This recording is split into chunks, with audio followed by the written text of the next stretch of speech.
From the USTA Billie Jean King National Tennis Center in Flushing Meadows, New York, this is your U.S. Open Day 7 recap exclusively on CBSSports.com. A big day of tennis action, including number 2 seed Kim Clijsters. She was the first to advance to the quarterfinals. She needed only 59 minutes to defeat 2008 French Open champion Ana Ivanovic. Clijsters looked very sharp as she is trying to become the first woman to win back-to-back U.S. Open crowns since Venus Williams did it in 2000-2001. As for Venus, she also reached the quarterfinals, although Israel Shahar pair took her to a first-set tiebreak.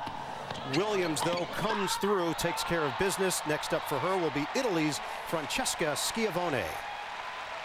As for the men, 22-year-old American Sam Querrey rolled into the 4th round, an impressive straight-set victory over Nicolas Almagro of Spain.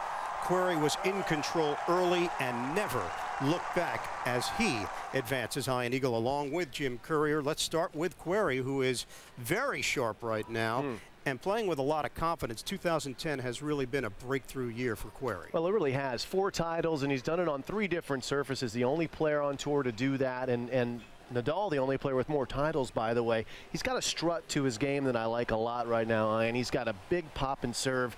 Huge forehand, but he's also moving so well. That's been the big change for him as he's come back from a pretty substantial arm injury at the end of last year. Clijsters a year ago was considered a feel-good story. This year, nobody's really that surprised that she's plowing through the competition as she is. Well, she's had a disappointing season at the majors this year, but she's obviously got the good karma here at the U.S. Open. She's on a big run here. She's won a lot of matches in a row.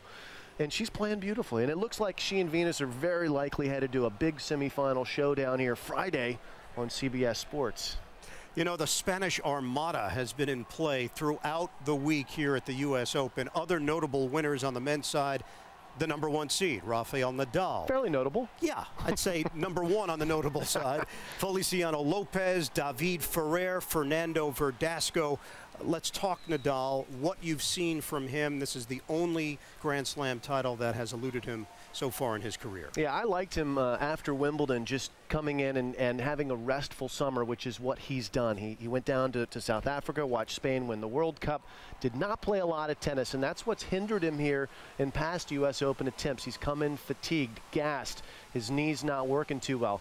This year, he didn't win Cincinnati. He didn't win Toronto. I don't care for him. What he got was the matches he needs to get ready to play well here. This is where he wants to peak. I think he's doing it.